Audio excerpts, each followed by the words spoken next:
We're roasting a whole head of cauliflower, that is.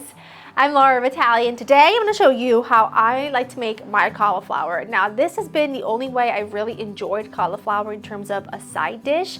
It gets crispy and golden and deeply flavored. It stays tender crisp on the inside. It truly is the best way to cook cauliflower in my opinion. And once you try this method, you will never do it any other way, I promise.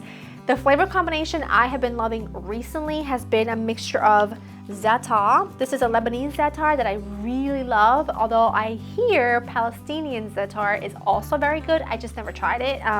I've never had my hands on any. So this is the kind that I like. It's delicious. It's sort of a mixture of sumac, coriander, sesame seeds, and it's kind of amazing. In time. It's amazing. You're gonna love it.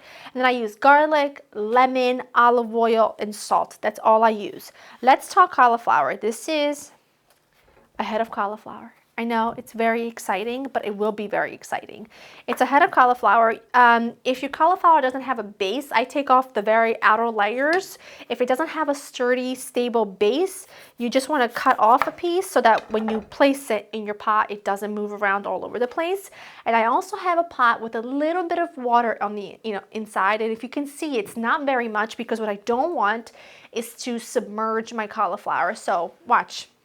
I'm going to place it in there, and the water doesn't actually touch the florets of the cauliflower. It just touches the base. I'm going to cover it, and I'm going to let that simmer for 10 minutes. So timer's on my watch, 10 minutes. And in the meantime, I've got my oven preheating to 450.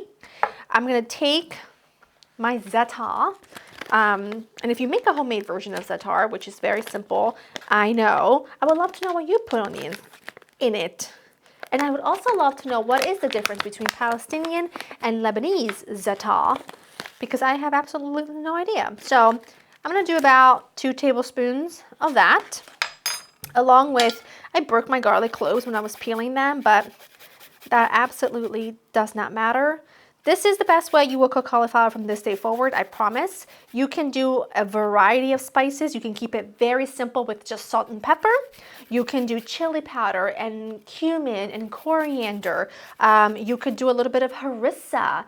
You can do some hot spicy paprika and different kinds of chili powder. You can really do anything your heart desires. It's just sort of the method I want to show you because it just makes it so that the cauliflower is like crusty and delicious on the outside and it's perfectly cooked on the inside. And who doesn't love that?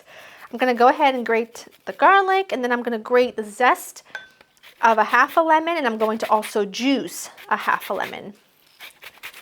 Lemon, and then you need some olive oil, and I also added some salt, by the way.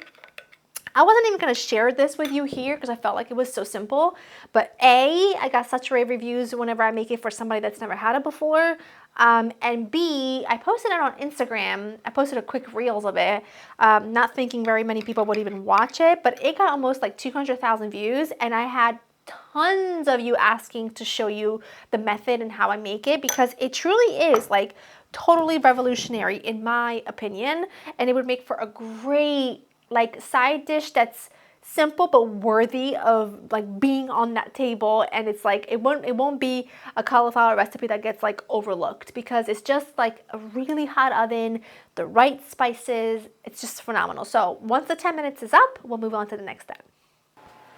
It's been 10 minutes. Now I place it in a little roasting pan. I line mine with some parchment paper because, you know, hate cleaning stuff off of pans. And then I very liberally, like I want it to be full on flavor, I just brush this gorgeous flavor concoction. If you could just smell this, you'd understand why I am just so excited. It's phenomenal, absolutely phenomenal. And when I made this like last week, I took the cold leftovers just straight out of the fridge and added them to my salad, and it was so good, so good. 10 out of 10, highly recommend. Did I make a rhyme? Look at me, love it. Okay, very good. Smells so phenomenal. I can smell the garlic, the lemon, the za'atar, all of it. And as this roasts, it'll kind of do its magic. Okay, 450, about 15-20 minutes, and I will show you what it looks like when it's done, and you're gonna love it. After 15 minutes, this is what it will look like. It'll take 15 to 20 minutes depending on how hot your oven is. I don't know if you can tell, but the top is like got these crusty, delicious, nibbly bits that, oh, look at that. It just forms like a crust. It's incredible. Now you're asking, how do you cut it? How do you serve it? And this is what I like to do. I'm gonna just do, I'm actually gonna put this on a plate. I'll show you what I like to do. I'm gonna leave it on the parchment paper because I actually rather think it looks beautiful. I cut these into literal steaks. And look, you see that? When you do that, they kind of just, the florets just kind of like fall apart because they're tender, see? And they're perfect every time. And then I like to kind of fan it. And then I do parsley on top. I do an extra sprinkling of salt. And then I do some lemon just to kind of brighten the whole thing. And it is just the best thing that you can make with cauliflower. Once you make it this way, you'll never do it in any other way. On the whole thing, I take some lemon, cut little wedges. And you can do this on the person's individual serving if you want to, but to me, this is like the way to go. Look how tender crisp it is, that floret, look. My knife just slides right through. And if you want yours to be even more tender, then you can just cook it even longer. I don't like it too mushy. So, oh my goodness. It is the way to go. The topping is just like heaven. Make this whatever flavor combination you want. I was thinking earlier when this was in the oven, I was thinking, oh, like a barbecue flavor spice mixture. How good would that be? You can't go wrong.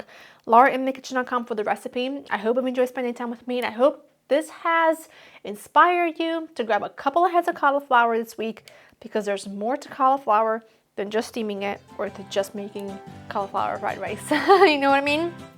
This is amazing. Go to LauraInTheKitchen.com for the recipe. I'll see you next time. Bye.